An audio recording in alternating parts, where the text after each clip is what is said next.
I have told this story only once before to my wife, on the evening we were married, when she asked me why I had tears in my eyes at the altar. She looked at me with some alarm, I think, wondering whether a man of my particular years and military history had finally taken leave of his senses at the worst possible moment. I told her I was not weeping for my own happiness, though that was considerable and entirely deserved, and I intended to spend the remainder of a long life doing it justice. I was weeping because I was remembering Edmund Ashcroft, the Duke of Stormcroft, standing in the gravel forecourt of his own house on a cold March afternoon, watching a woman in a navy coat walk back toward the gate with her chin up and her step unhurried. A woman who had just told him, in the precise and considered language she brought to everything, that she was prepared, conditionally and at some future point, to reconsider. And I was thinking about everything that had been required to arrive at that particular afternoon, not from her side. She had been exactly herself from the beginning, from his. That is the kind of man Edmund became. That is the story I am going to tell you. My name is Captain Reginald Forsyth, retired now, though 40 years of army life has made the rank a permanent fixture, like a scar that fades but does not fully leave. And I have known Edmund Ashcroft, Duke of Stormcroft, since we were 11 years old. He knocked me flat behind the stables at Harrow for calling him a sulky crow, which was accurate but unwise to say to a boy who was already 6 inches taller than everyone his age, and who had read more books about military campaigns than most career officers twice his years. We have been close friends since that afternoon, which tells you something about what the friendship became, the kind that begins with honesty, however uncomfortable, and continues in the same vein, because neither of us has ever found the alternative particularly useful. In 40 years I have watched Edmund do a great many remarkable things. I have watched him lead men through the peninsula under conditions that did not reward anything but calm competence and genuine nerve. And reward them he did, reliably, in engagements I would rather not revisit in detail. I have watched him manage Stormcroft Park, an estate of considerable size and genuine complexity, with the same methodical clarity he applied to military operations, which is to say well, efficiently, and with the particular authority of a man who has thought about the problem before speaking on it. I have watched him sit in a room full of English lords, each of whom believed himself the most important person present, and dispose of an argument in 2 sentences without raising his voice or explaining himself afterward. I have watched him run an estate, manage a household, fulfill an obligation to a title, and perform the entire social machinery of his position with the smooth, impersonal efficiency of a very well-made clock. He was, by the time of this story, one of the most capable men I had encountered in a long life of encountering capable men. He was also, by the time of this story, one of the loneliest, though he would not have used that word. He would have said, orderly, well-managed, sufficient to the purpose.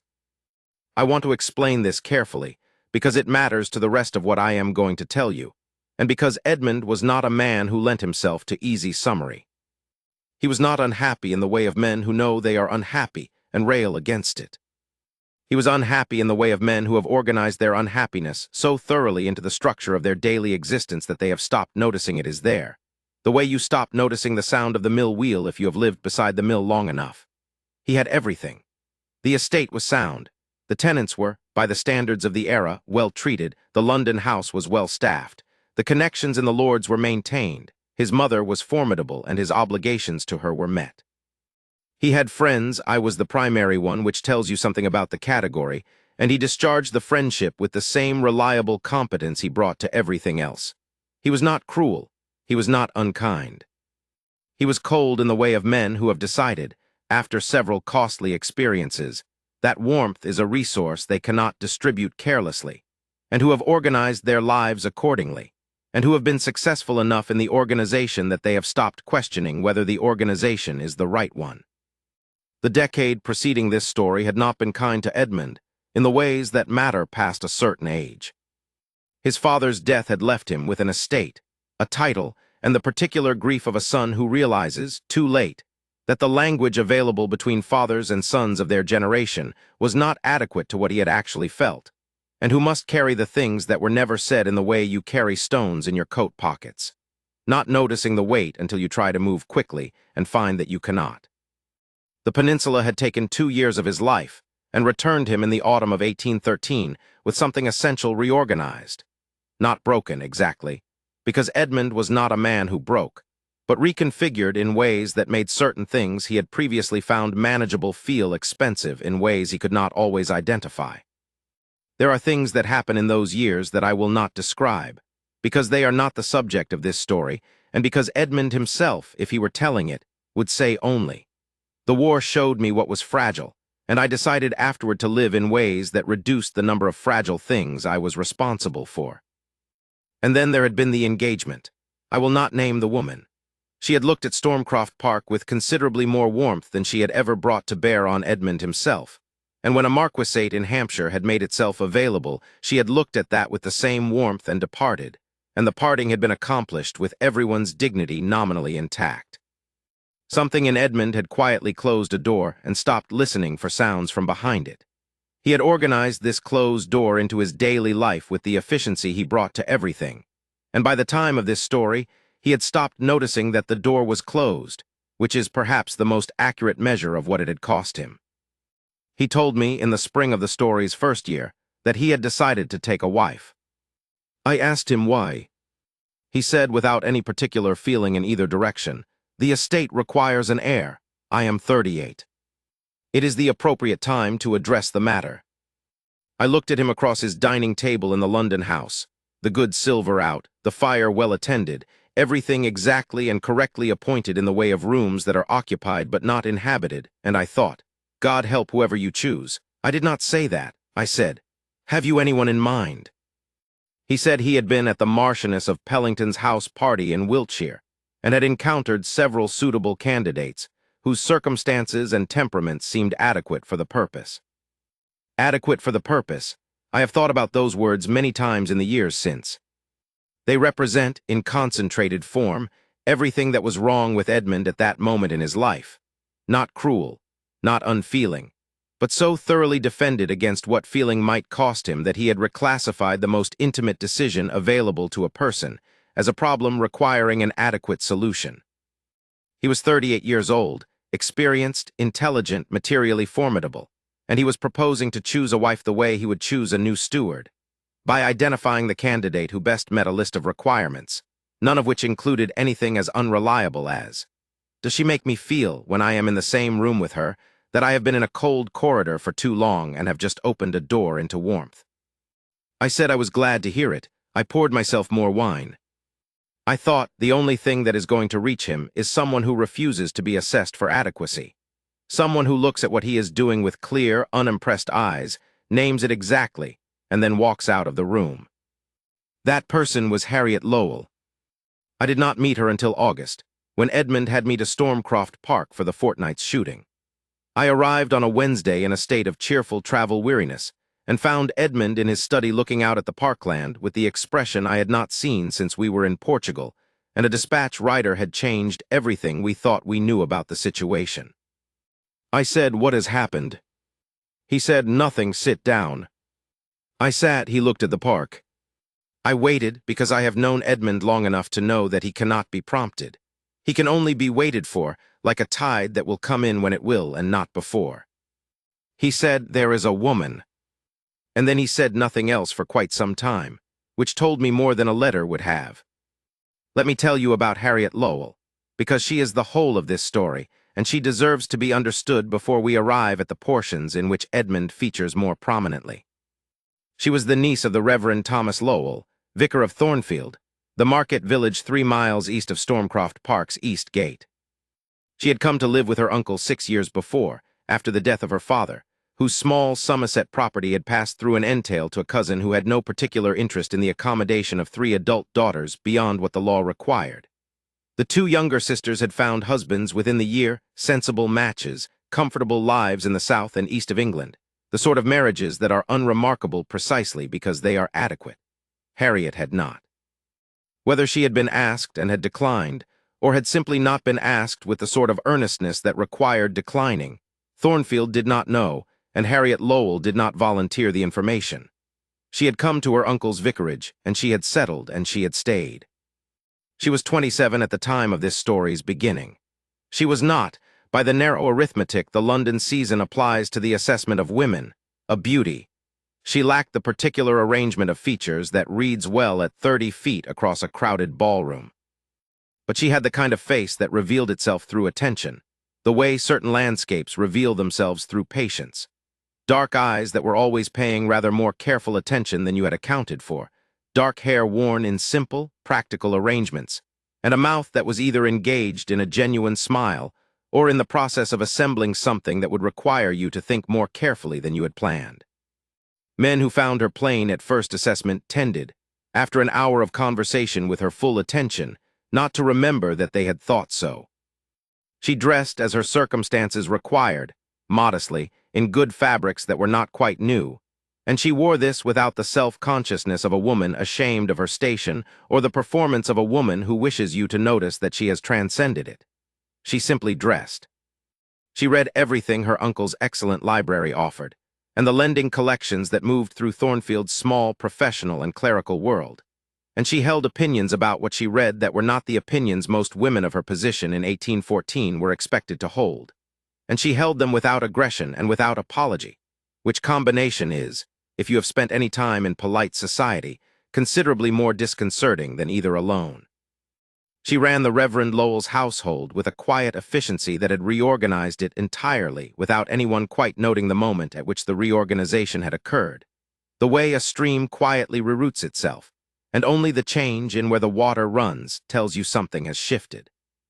She was warm in the specific and selective way of people who are actually warm rather than performing warmth, who bring real attention and real interest to particular people and situations, rather than distributing a general pleasantness at an undifferentiated level, which meant that when Harriet Lowell was interested in you, there was no mistaking it, and when she was not, no amount of charm could persuade her to pretend otherwise. She was private in the way of people whose interior life is more interesting to them than the exterior world generally manages to be, and who have made their peace with being largely alone in that life. Not unhappily so. I want to be clear about this, because it is important to what follows. She was a woman who had found sufficiency in what she had, and who had organized her life around that sufficiency rather than around what she had not been given, and who would not have tolerated the suggestion that this represented either resignation or ambition. It was simply what she had chosen to do with what she had been given, and she had made something good of it, and she knew that, and she did not need it confirmed by anyone else. That self-possession, that quality of being entirely her own, is, I think, the thing that Edmund encountered in those first 4 minutes on the lane outside Thornfield, and which he could not account for afterward, and which stayed in his thinking in the way of things that are true. Edmund had met her in June. He had arrived at Stormcroft from London and discovered, among the accumulated matters that waited for him, that the lane connecting the east gate to Thornfield had been damaged by the spring rains, and that his estate manager Hodgkin's interim repair had managed to trap the Reverend Lowell's cart in 6 inches of standing mud, with the Reverend on the box and the mud showing no intention of releasing the wheel. While Harriet Lowell stood beside the cart in the gray afternoon with the expression of a person who has assessed an inconvenience accurately and is in the process of determining the most efficient response. Edmund's carriage came upon this from the east. He looked out, took in the situation in approximately 3 seconds, and told his driver to stop. Then he got out. This is what Edmund always did when a problem presented itself. Direct engagement, no ceremony, because ceremony was inefficient. In 30 years of knowing him, I have not seen a problem he preferred to observe from a distance when getting out and engaging with it directly was possible. He spoke with Harriet Lowell for 4 minutes. His outriders were standing nearby and had nothing else to do, and afterward agreed on the approximate duration. In 4 minutes she gave him an accurate account of the damage to the lane, the structural issue with the wheel, the comparison between Hodgkin's patch and proper repair and what proper repair would require, her uncle's age and physical condition as they pertained to the question of whether walking the remaining mile in damp weather was advisable, and an estimate of when the cart might be moved if help was available. She gave all of this without fluttering, without adjusting her manner to accommodate the presence of a duke, without the particular social softening that most women of her generation applied when dealing with men of Edmund's position as a precautionary measure against being thought too direct. She simply reported, clearly and efficiently, on a situation that required managing. Edmund organized the matter, The Reverend was conveyed in his carriage to the vicarage. The cart was extracted with the assistance of his outriders. Hodgkins was instructed to see to the lane properly before the end of the week, rather than the piecemeal patch he had arranged. And as Edmund's carriage moved away, he looked once in the direction of Harriet Lowell, who was watching it depart with the expression of a woman who has crossed something off a list and is ready to attend to the next item. And then he looked away, and the carriage moved on. That was the first meeting. In itself it was nothing. But Edmund had thought about her afterward, which is the significant thing, and I know this because in July he sent me a letter that was, in its usual form, a brief practical communication about drainage and a frustrating matter with his London solicitor, and which contained, sandwiched between these two subjects with the casualness of a man who is not yet ready to look directly at the thing he is looking at, a single paragraph about a Miss Lowell of Thornfield, the Reverend's niece, who seemed to have organized the entire village around herself without anyone noticing the process. She was, Edmund said, a competent woman, doesn't talk unnecessarily. He paid women no higher compliment. That he mentioned her at all in a letter about drainage and solicitors told me a great deal. He called at the vicarage twice before August. He told himself these calls were neighborly. The principal landowner had obligations to the village. The lane was his responsibility. There were adequate reasons. What he could not adequately account for was why the second call had lasted 40 minutes, and why he had left with the specific sensation, which I am supplying from subsequent conversations, and 40 years of knowing how his mind works, since he did not describe it in these terms at the time, of having been standing in a cold corridor for a considerable period, and having briefly been in a room with a fire, and now finding himself back in the corridor and aware of the difference in a way he had not been before. I met Harriet Lowell the Sunday after my arrival, at dinner at the vicarage. Edmund arranged the introduction with the easy, unremarkable casualness of a man performing a routine social act to which he is simultaneously paying very close personal attention. I sat across from her for 3 hours, watching and watching Edmund watching, and I formed a number of conclusions that I kept to myself. She was the most genuinely present person at the table, not the most vocal. She was not a dominating presence, but the most attending. When the conversation turned, she turned with it and responded to what was actually there rather than to what was expected to be there. She asked Edmund questions that the rest of us had not thought to ask, questions that went around the side of whatever he had said and approached the actual thing underneath it. And she listened to his answers with a quality of attention that drew better answers from him than he usually produced, pulling out of him the real observation rather than the official position, without his appearing to notice she had done it. I watched him across the table, observed, and I saw him respond to her the way an instrument responds to the right tuning, something that had been slightly off settling into its correct register. I watched him watch her when he believed himself unobserved. He looked at her with the expression, it appears rarely in Edmund, and is therefore worth noting when it does, of a man who has encountered something unambiguously real and does not yet know what to do about the fact that it is real, and is not yet certain he is prepared to do anything, but also finds that he cannot quite look away. He proposed to her on a Tuesday, 10 days into my August stay.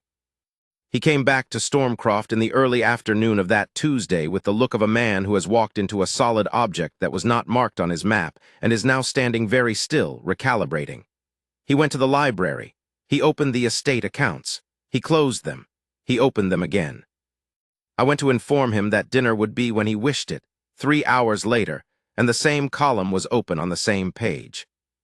I sat down across from him. I did not ask because asking would not have helped. I picked up a book and waited. At 10 o'clock that night by the fire in the particular quiet of Stormcroft at the end of August, the shooting long done, the house settled, the candles down to their last hour, he said. She was right. I set down my book. I said, was she?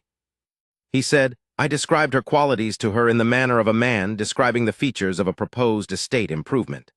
I outlined what Stormcroft required of a duchess, as though the estate were the subject of the conversation, and she were the proposed solution to a problem the estate was experiencing. I said not one word, not one, that acknowledged that she was a person with her own interior life, her own feelings about her own existence, her own right to be addressed as though those things were present and mattered. He looked at the fire. He was quiet for a moment.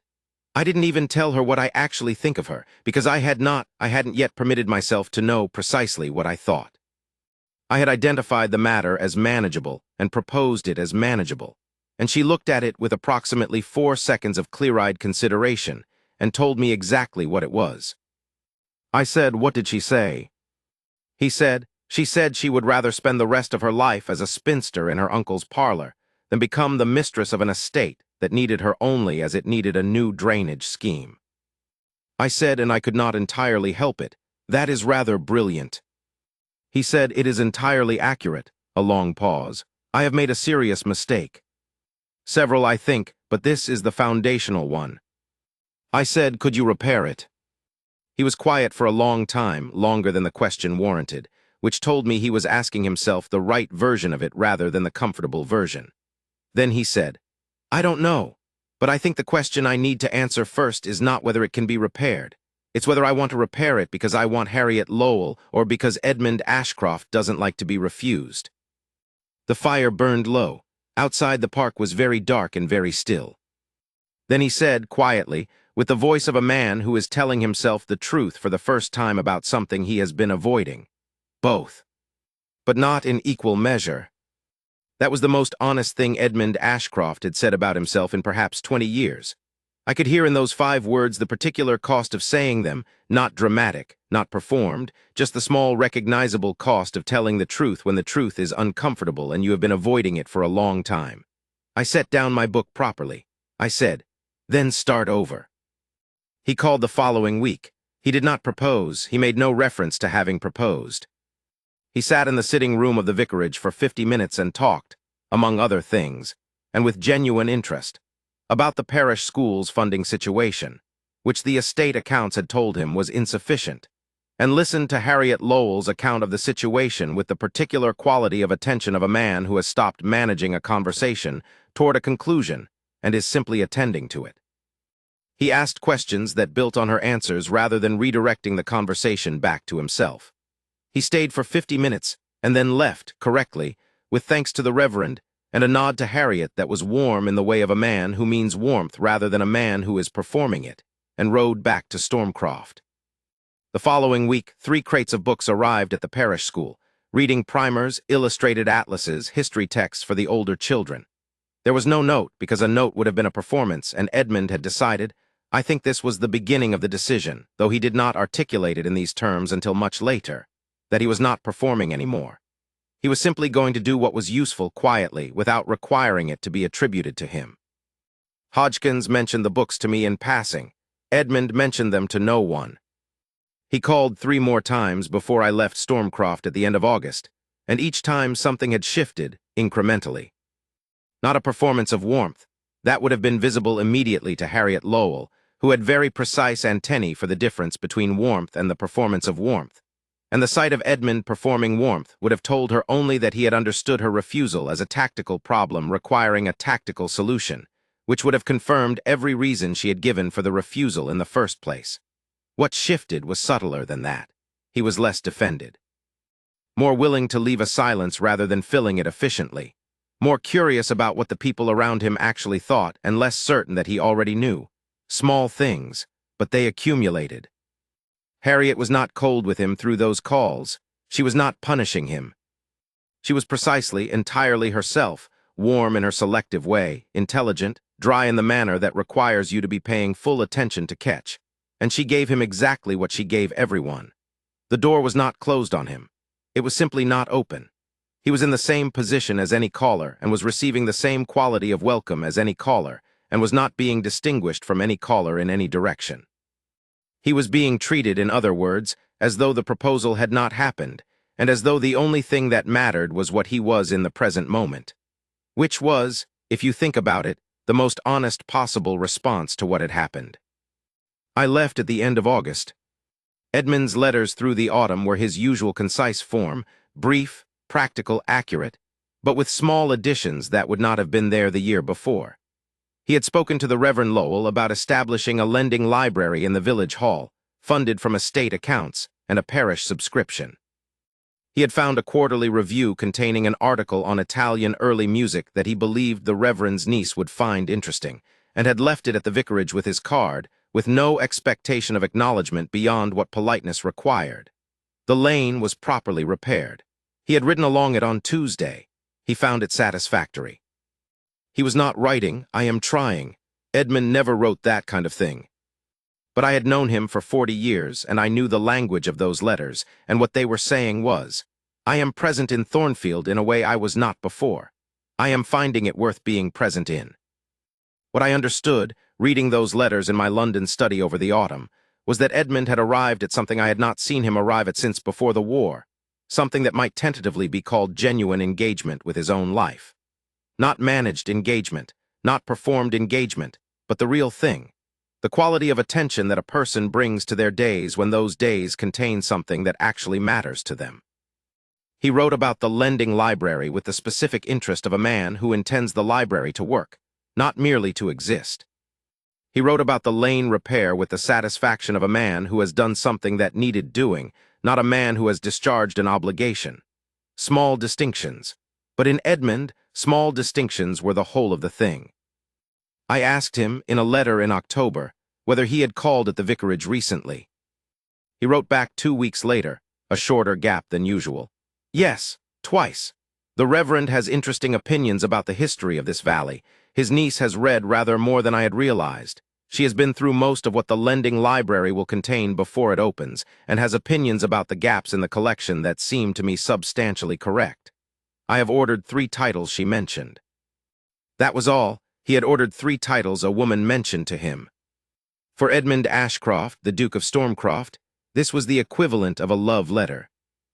I was at Stormcroft for Christmas, and at dinner on the first evening I watched Edmund across the table and thought about the man who had sat across from me in the London house in the spring of the previous year and talked about adequate candidates.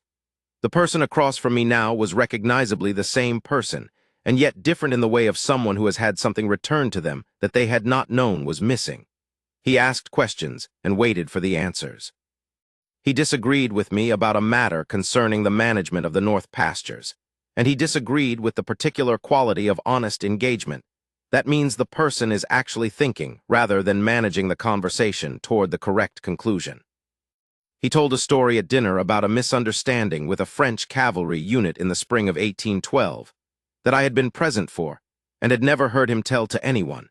And he told it with the self-deprecating accuracy of a man who can look at his own history without requiring it to reflect well on him in every particular. He was better, genuinely, materially better, not happier in any obvious sense, because happiness was not the word for it, and because Edmund had not yet had any reason to be particularly happy, but more alive to his own existence, more present in his own days, more himself, in the sense of being more like the person he had been before the decade that had closed the doors and organized the cold efficiency into something that looked like sufficiency. She had done this. Not by accepting him, she had not accepted him. She had told him plainly that he did not merit acceptance and had walked out of the room.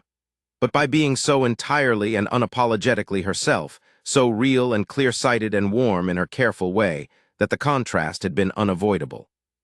You cannot spend time with someone who is entirely genuine without the performance of yourself becoming visible. And Edmund, to his enormous and eventual credit, had looked at the performance and recognized it for what it was. He was not writing, "I am trying." Edmund never wrote that kind of thing. But I had known him for 40 years, and I knew the language of those letters, and what they were saying was, "I am present in Thornfield in a way I was not before. I am finding it worth being present in." I came back to Stormcroft for Christmas. Edmund was different in the ways that matter rather than the ways that are visible, more patient with the people around him, not in the performed way that can be observed and noted, but in the way of someone who has started to think about what things cost the people on the receiving end of his decisions. He listened more and directed less. He was willing to revise a position he had taken when the evidence warranted revision, and to acknowledge the revision without embarrassment. He inhabited his own house rather than managing it. I asked if he had seen Miss Lowell. He said at church, at the harvest supper, twice at the vicarage on estate matters. I said, and? He said, she is herself. A pause in which I thought I could hear him trying to find words adequate to something that did not quite fit into words. Exactly herself, which is good. It is good. That was all he said about her, and it was enough. Edmund Ashcroft had spent a year in the company, occasional, unremarkable, correctly bounded company, of a woman who was entirely and unapologetically herself, and the experience had done to him what only the truly genuine ever does to the truly defended. It had made the defense visible to the person inside it. He could see himself now. Not perfectly, not completely, but better than he had seen himself in 20 years. And what he saw, held up against what she was the clear portrait of a man who had organized his life around managing rather than feeling, and who had done this so thoroughly, and for so long that he had stopped experiencing the management as a choice, and had started experiencing it as his own character. It was not his character. She had shown him that. Not by telling him so, though she had told him so, precisely and without cruelty, in the sitting room of her uncle's vicarage on a June Tuesday, but by being so entirely herself that the contrast was unmissable. He was in love with her, seriously and permanently, in the way that happens when you have been shown yourself clearly enough that you cannot unsee it, and have decided that what it requires of you is worth doing. Not the self-congratulatory version of love that says I feel this strongly and therefore the other person should accommodate it. The serious version. The version that says, she is right about what I was, and being right about it has cost her the willingness to be proposed to, and the least I can do is become someone who deserves a different verdict, regardless of whether a different verdict ever arrives. He had not said any of this to her. He was not going to, not yet, because saying it before he was certain it was entirely about her rather than about himself would be committing exactly the error he had committed the first time. He was building evidence instead, quietly and without drama, with no expectation of recognition. He was becoming someone worth reconsidering. Whether reconsideration arrived was its own matter, separate from the becoming. The spring of the second year brought his mother's intervention. The Dowager Duchess of Stormcroft was a woman of considerable practical intelligence and considerable concern for the continuity of the Stormcroft title, and she had watched Edmund's increasing interest in a country vicar's niece, with the alarm of a woman who has spent 40 years managing the social architecture of a dukedom, and understands immediately when something unmanaged is developing in it. She arranged, without consulting Edmund, a 3-week visit from a Miss Arabella Vane of Hampshire, the daughter of Viscount Whitmore, 22 years of age, £20,000 in expectation, accomplished in all the drawing-room arts, possessed of an uncomplicated prettiness that recommended itself socially, and in possession of nothing whatsoever to say about anything that had occupied Edmund's attention for more than 5 minutes in his life. Miss Vane arrived in April. She found everything at Stormcroft charming: the gallery, the park, the long gallery, the dining room, the portraits, the view from the drawing room toward the south, and she looked at all of it with an expression that made Edmund feel, he told me later, as though an estate catalogue had been given the power of movement and was touring its own listings. She called him Your Grace at a frequency that even the footmen began to find remarkable. Edmund endured the 3 weeks with the patient courtesy of a man who has agreed to something he cannot avoid and intends simply to get through it correctly. He called at the vicarage once during Miss Vane's stay, without bringing her. When I pressed him on this afterward, he said, with the expression of a man who is aware that what he is about to say is not entirely rational, I did not want Miss Lowell to see me entertaining a candidate. I said, Edmund, that is genuinely not very rational. He said, I am aware. Miss Vane departed. Edmund wrote to his mother. I was not shown the letter. Its effects were a complete cessation of matrimonial suggestions from the Dowager Duchess for the following 8 months, which was unprecedented in my experience of their correspondence. He then wrote a formal note to the Reverend Lowell requesting permission to call on his niece. This was June, 2 years from the first meeting, 1 year from the proposal. He went on a Wednesday afternoon. He told me about it in a letter that arrived at my London house on a Thursday morning, and that I read standing in my hall with my coat still on, because I could not make myself wait to sit down. Harriet had received him in the sitting room, same chairs, same clock, same light from the same window. She had offered him tea. He had declined it. He had said, Miss Lowell, I owe you an apology that is long overdue. She had not spoken. She had looked at him. He had said, the proposal I made you last June was an insult, not by intention, though I think intention is the less important measure in this case. I described your qualities in the manner of a man listing the merits of a new drainage proposal. I outlined what Stormcroft required of a duchess as though the estate were the subject and you were the proposed amendment. I said nothing, not one word, that acknowledged you as a person with your own interior life, your own feelings about your own existence, your own right to be addressed as though those things were present in the room. I did not tell you what I actually thought of you because I had not yet honestly permitted myself to know. I identified the matter as manageable, and I proposed it as manageable, and you saw through it with considerably more clarity than I was capable of. He had paused. He had looked at his hands, which was not a gesture Edmund made, and which must have told Harriet Lowell something because she had gone very still. He had said, "I am not here to propose again. I want to be entirely clear about that. I am here because you told me the truth about myself last June and you were right, and you deserve to hear me say so plainly." She had been quiet for a moment, then she had said, "That is a gracious thing to say, Your Grace." He had said with something in his voice that she described to her uncle as unexpected, "I am not certain I have mastered gracious yet. I am working on it." And she had given him the real smile, not the polite version, not the social smile she used for callers and clerical dinners, the one that changed the room. She had given him that and nothing else that altered the situation between them, and he had finished the visit correctly and ridden back to Stormcroft. He wrote to me, "I believe I am simply going to have to wait. I do not know whether there is a point at which she might reconsider, or whether the damage of the first proposal is permanent. I am not certain I have the right to expect either answer to be the one I prefer. But I find that I cannot organize my life around her absence in the way I have organized everything else, rationally or otherwise.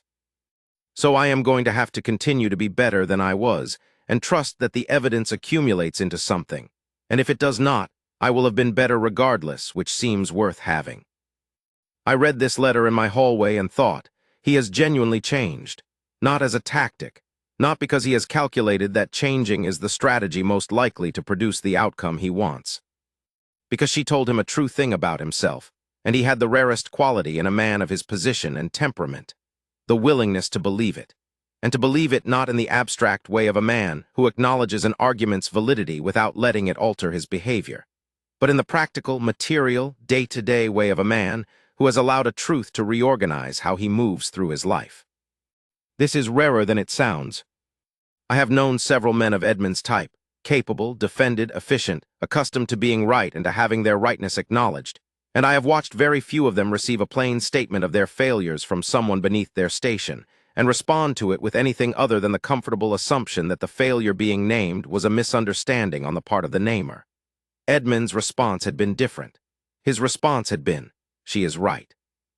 His response had been, "I am going to believe this, even though it is uncomfortable and requires me to change, because it is true and because the truth is more important than the comfort of the alternative." That is a kind of courage. Not the courage I was trained to admire and practice, the courage of difficult ground and difficult orders under difficult conditions. A quieter kind, but not a lesser one. The second year settled in. Edmund called at the vicarage with the unremarkable consistency of a neighbor with no visible agenda beyond the neighbor's ordinary business, and the calls were warmer than they had been, and longer, and the conversation had the quality of conversation between two people who have each decided, separately and without announcement, that the other one is worth paying proper attention to. She questioned his reasoning. He considered her objections. They disagreed about the Roman history paper, and about the relative merits of two methods of financing parish school improvements, and about the best approach to a damp problem in the church wall that had been defying resolution for 3 years. And in each case, the disagreement was the kind that produces understanding rather than the kind that produces silence. He did not propose. He did not come close to proposing. He showed up and he was present and he was himself and he trusted. And this is the thing I most admire about what Edmund did in the second year. He trusted that if there was anything worth building between them, it would build in the ordinary course of things, in the way of things that are built well, slowly, without drama, from the foundation up. And she had given him the real smile, not the polite version, not the social smile she used for callers and clerical dinners, the one that changed the room. She had given him that and nothing else that altered the situation between them, and he had finished the visit correctly and ridden back to Stormcroft. He wrote to me, "I believe I am simply going to have to wait. I do not know whether there is a point at which she might reconsider, or whether the damage of the first proposal is permanent. I am not certain I have the right to expect either answer to be the one I prefer. But I find that I cannot organize my life around her absence in the way I have organized everything else, rationally or otherwise. So I am going to have to continue to be better than I was, and trust that the evidence accumulates into something, and if it does not, I will have been better regardless, which seems worth having. I read this letter in my hallway and thought, he has genuinely changed, not as a tactic, not because he has calculated that changing is the strategy most likely to produce the outcome he wants. Because she told him a true thing about himself, and he had the rarest quality in a man of his position and temperament, the willingness to believe it. The autumn of the second year brought the Reverend Lowell's apoplexy. It was mild, and the Reverend recovered. He was a man of brisk constitution who found ill health theologically inconvenient and recovered from it on principle. But for 6 weeks he was confined, and the parish fell to Sedgwick, and the household fell to Harriet. She managed both, as she managed everything, with the quiet, unremarkable efficiency that had been organizing things around itself for years without anyone noting the process. Edmund heard from Hodgkins. He spent time in his study afterward. Hodgkins noted this with the mild observation of a man who has worked for Edmund long enough to know when something is being thought through carefully rather than simply managed. And then he went to the vicarage, not to call on Harriet. To call on the Reverend, who received him in his armchair with a shawl and the expression of a man who is complying with medical advice under protest. Edmund sat with him for an hour. He spoke with Sedgwick about the parish accounts, which were in some confusion. He arranged, through Hodgkins, for the crumbling north wall of the vicarage garden to be repaired before the cold arrived, which had been on the list of deferred works for 2 years.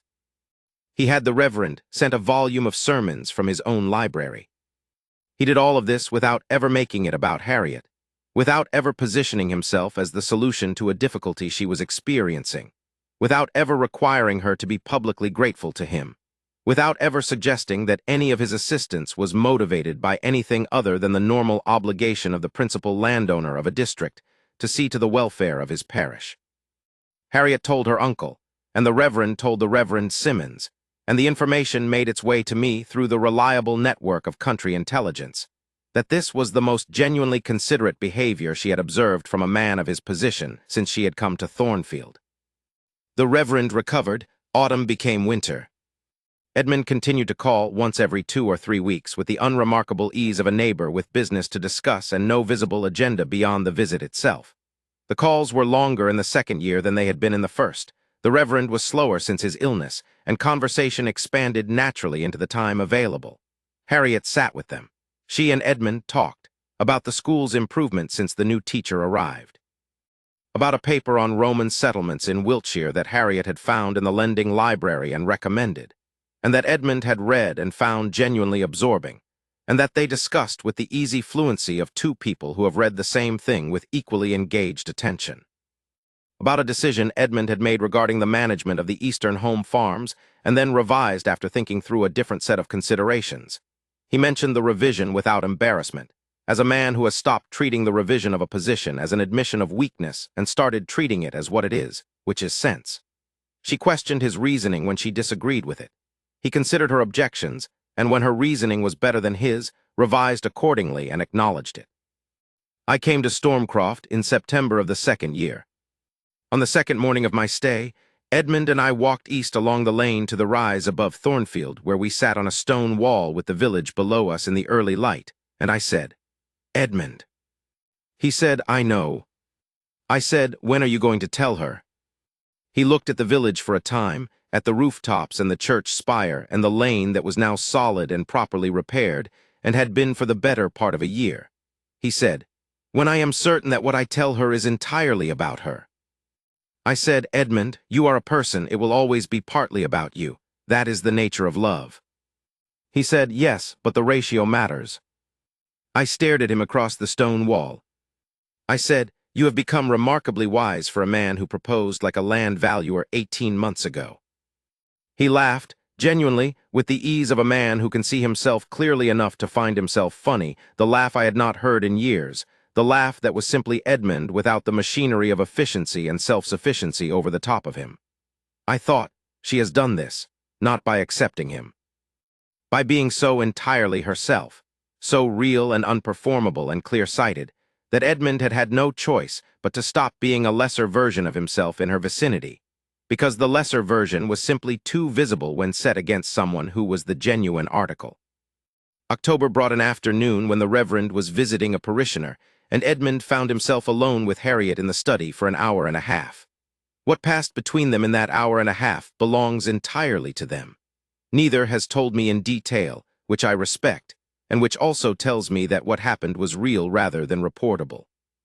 What I know is that she told him something about her father that was private, and that he told her something about his that he had not told anyone, and that when the Reverend returned at 4:10 there was an ease between them, a specific, settled ease that had not been there 2 hours before. Not a declaration, not a change of situation. Simply the ease that exists between two people who have shown each other something true, and neither has flinched from what they found. He did not propose. He left when the Reverend returned, correctly, warmly, with no demands made on the moment. He rode back to Stormcroft. He was at Stormcroft when I arrived later that week, and he was quiet in the particular way of a man who is holding something carefully rather than concealing it. I did not ask him about the afternoon. Some things do not improve with asking, and Edmund was not a man who benefited from being pressed to interpret something before he was ready to interpret it himself. We had dinner. We spoke about the estate, about a letter he had received from an old colleague in the north of England, about a parliamentary matter that was generating some inconvenience. He was comfortable in a way that was difficult to define precisely, simply more at ease, the way a room is more at ease when the fire is well attended and the drafts have been addressed. I left Stormcroft 2 days later and wrote to him from London, and he wrote back, and neither letter mentioned Harriet Lowell by name. This was, in its way, informative. When Edmund stops mentioning a subject in his letters, it means the subject has become too important to discuss at the level of letters. The letter Edmund, with his precision and his brevity, was not adequate to whatever the subject had become. His letters through the remaining autumn and into the winter were consistently good-humored in his understated way, and consistently occupied with the practical management of his estate and his obligations, and consistently contained small indications, a book shared, a problem addressed, a matter attended to that told me he was still present in Thornfield in the particular way he had decided to be present. Not pressing, not requiring, simply there. I came for Christmas and watched him across the Reverend Lowell's dinner table, and I thought, they have arrived somewhere. Not at a destination, not yet, but somewhere. The quality of ease between them was the ease of two people who know each other well enough to have stopped performing for each other, and who have found, in the absence of performance, that what remains is something they would rather have than anything the performance had been offering. He left her sentences unfinished when the completion was obvious, and she always completed them exactly right. She offered him a reference to a conversation they had had in October, which the Reverend and I had not been part of, and he responded to it without explanation, and she understood the response without requiring one. The Reverend Lowell watched all of this from the other end of the table with the expression of a man who has been praying for a specific outcome for 18 months and is beginning to believe his prayers may be working. Something had turned. I felt it at Christmas, not in anything said, not in any observable gesture, but in the quality of the space between them at the Reverend Lowell's dinner. The way she completed a sentence he had left half-formed with the exact word he had not yet chosen. The way he waited for her opinion on matters where any other opinion would have served, and the way her opinion was the one he returned to. The way neither of them seemed to be waiting for anything more than what was already present. Edmund did not propose at Christmas. He was still waiting.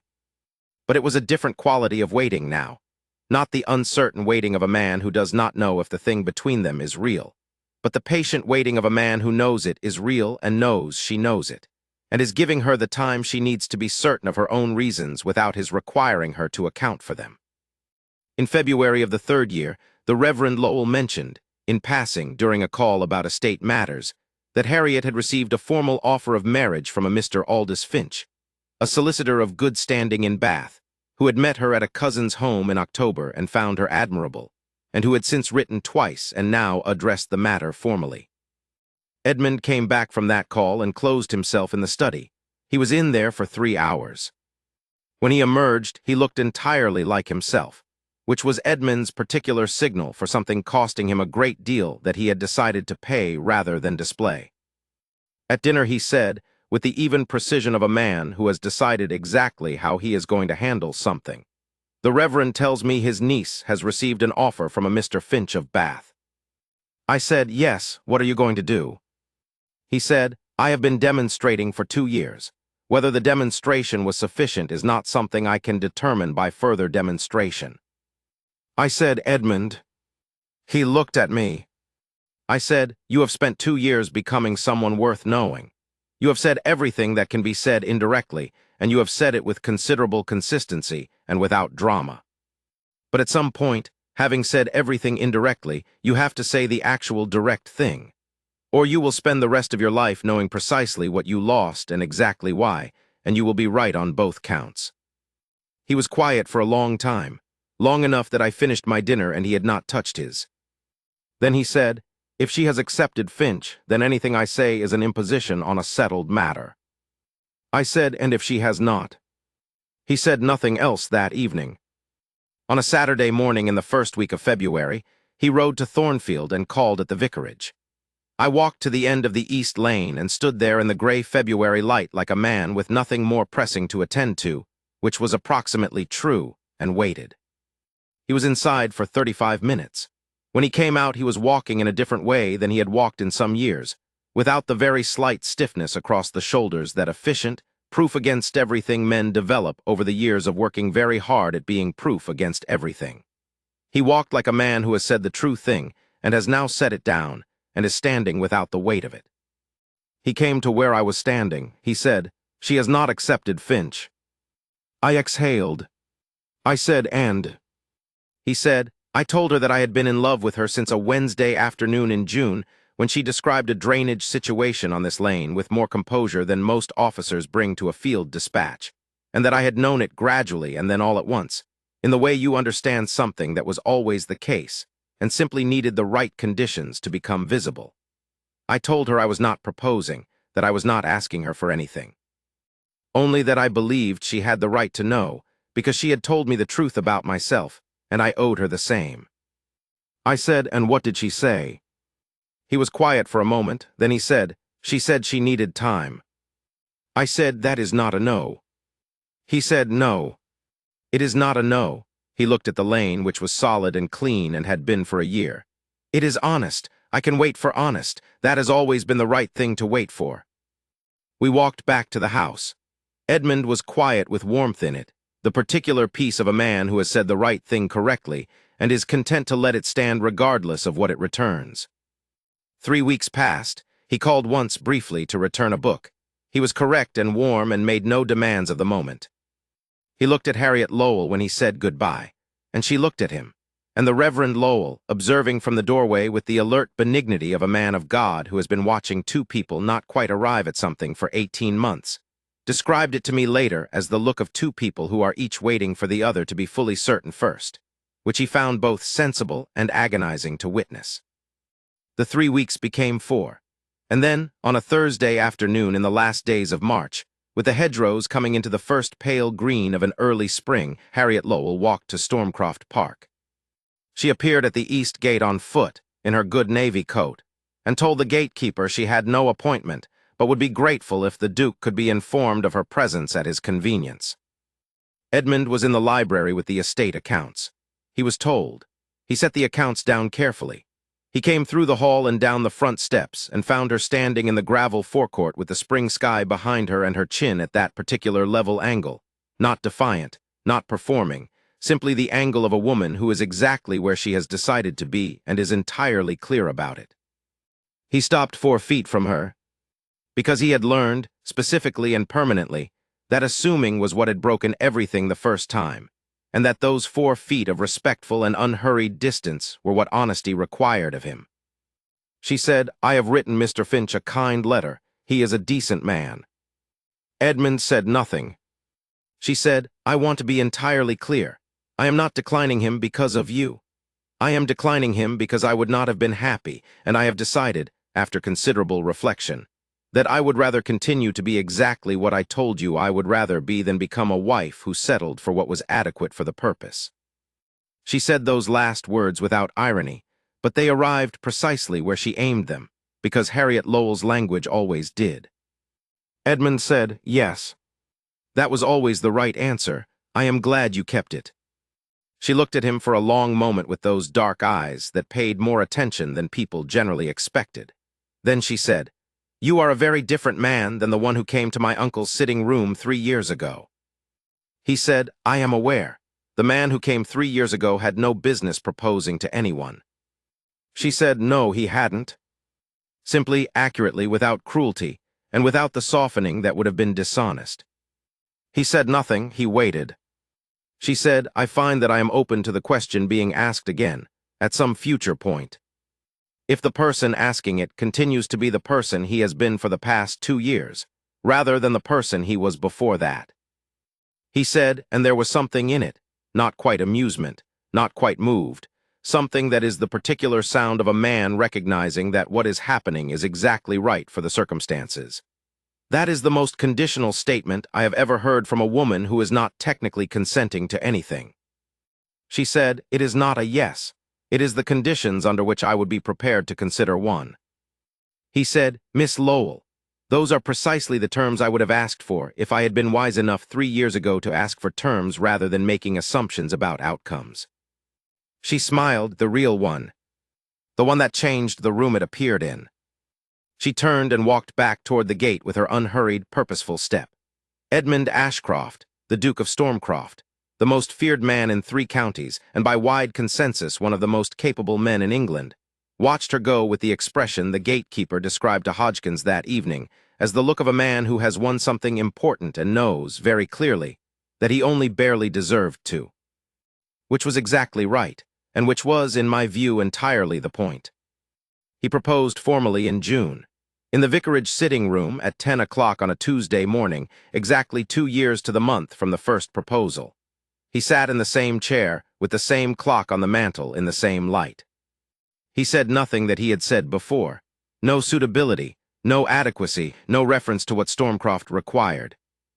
He said that he had loved her for 2 years with a completeness that had reorganized everything he thought he understood about what a life was for, and that he was not asking her to marry the Duke of Stormcroft, who was an estate and a title and a set of obligations, and a position on the county bench, but to marry Edmund Ashcroft, who was doing his best to be someone worth marrying, and who was honestly not entirely certain he had fully managed it yet, and who thought she would tell him plainly if he had not, which was among the many things about her that he was grateful for.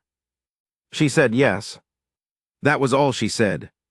2 words, the 2 words that Edmund Ashcroft, who had spent 3 years earning the right to hear them, received with the stillness of a man who has been waiting for something long enough that its arrival feels not like joy exactly, but like the confirmation of something he had been holding as a hypothesis and has just been shown is real.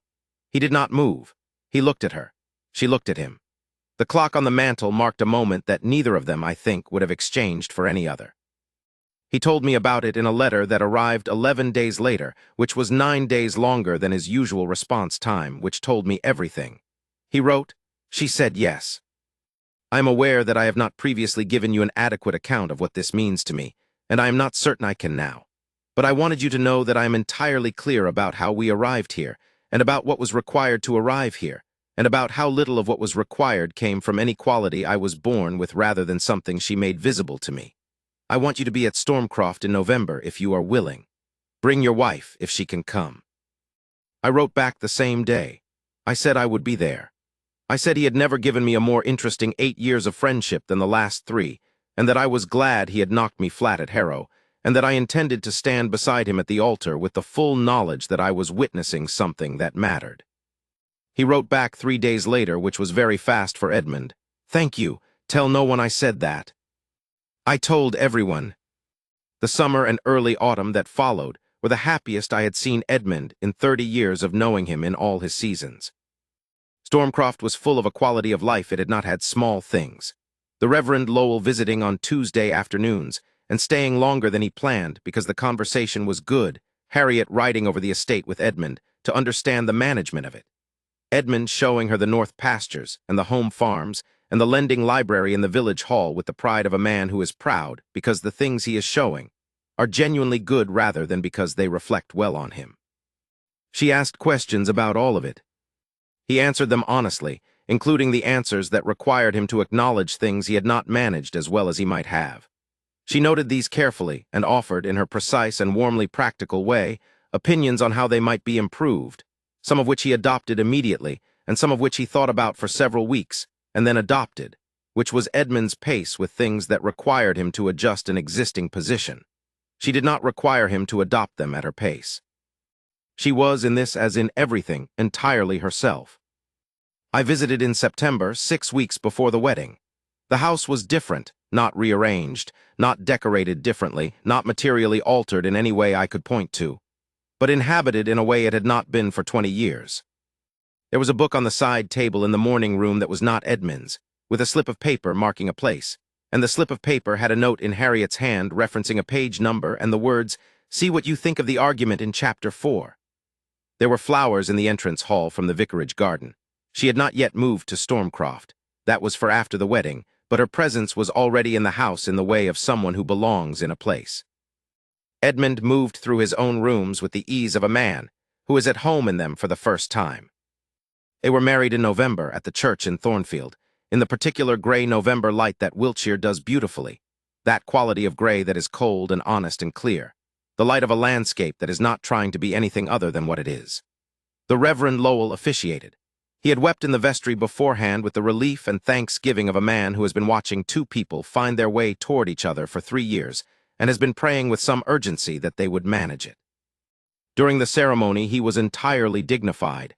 This is, as I have said, the correct progression. Edmund stood at the altar with the stillness of a man who has decided that the appropriate response to the most important moment of his life is to be fully present in it rather than managed by it. When Harriet came through the door in the dove-gray silk that she and the village seamstress had made together over the autumn, a woman Harriet had been quietly helping to find reliable employment, and whose needlework was, it turned out, excellent, Edmund turned to look at her. He held that look for a moment before anything else happened, and I was standing close enough to see his face, and what was on it was everything the past 3 years had cost him, and everything that made the cost worth it, and not a trace of anything he would have traded back. I stood beside him as his groomsman. I said nothing, because there was nothing I needed to say. After in the November light outside the church, with Harriet's arm through his and Thornfield turned out in the cold morning air to see them pass, he looked at me over her head briefly, and then back to her, with an expression I will not attempt to put into words. Some things resist translation, and that expression was one of them. I will only say that it contained nothing of the man who had sat across the dinner table from me in London 8 years before, and described the search for a wife as a matter of identifying what was adequate. That is why I was weeping at my own wedding, a year and a half later when my wife asked me. Not for my own happiness, though that was considerable and I was grateful for it, but because I had watched Edmund Ashcroft find what he found in the only way it can honestly be found, not by claiming it, not by acquiring it, not by treating it as a logistics problem amenable to the identification of an adequate solution. By being told, plainly and precisely, and without softening, by a woman who was entirely and unapologetically herself, that he was not yet what it required of him. And by deciding, without resentment and without any guarantee of return, that the work of becoming what it required was worth doing, because she was right, and because being right about him had cost her something, and because he was not, at the end of those years, the kind of man who needed the work to be rewarded before he was willing to do it. Harriet Lowell said she would rather be a spinster for the rest of her life than become the mistress of an estate that needed her only as it needed a drainage scheme. She was right. She was entirely and precisely right. And the man she eventually married had spent 3 years understanding why, and had done the understanding honestly, and had arrived at the proposal with nothing in it but the truth. The gatekeeper told Hodgkins, in November of the year of the wedding, that he had watched a great many people come through that gate in 30 years, and he had watched the Duke himself come through it more times than he could count, and that this particular November morning, the morning of the Duke's wedding, when the Duke had come out early to check the lane was clear for the carriages, in his good coat, and had paused at the gate and looked east toward Thornfield with an expression the gatekeeper had not seen on him before and could not quite name. This was the morning that would stay in his memory. Not any of the many grander mornings.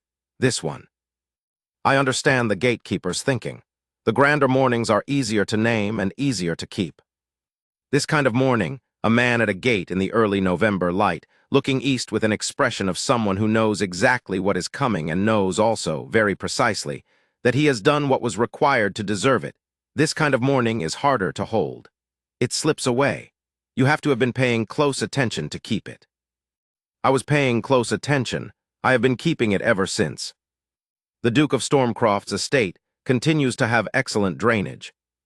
It also has a Duchess who manages it with the same unhurried and precise warmth that the Reverend Lowell's household once benefited from, and a Duke who is observed, reliably and consistently, looking at her across the breakfast table with the expression of a man who knows the full value of where he is, and does not take a single morning of it for granted. The gatekeeper, who has been at the East Gate for 30 years, and has seen a great many dukes come and go, and has formed his views accordingly, says he has never seen one look quite like that. He has been at his post long enough to know exactly what he is comparing it to. I believe him without reservation.